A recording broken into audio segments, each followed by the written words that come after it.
আচ্ছা, tell me, what is real intimacy according to you?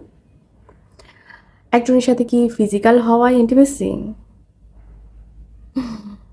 আমার কাছে যেটা মনে হয়, একটা মানুষের সবথেকে গোপন কথাগুলো কোনো রকমের চিন্তা না করেই তার পার্টনারকে বলা, অথবা তার মধ্যে যত ইনসিকিউরিটি, যত রকমের ভয়, ভীতি, যত রকমের কষ্ট, সবকিছুই একটা মানুষকে শেয়ার করা, এবং সেও কোনো রকমের জাজমেন্টাল না হয়ে তাকে জড়িয়ে ধরবে।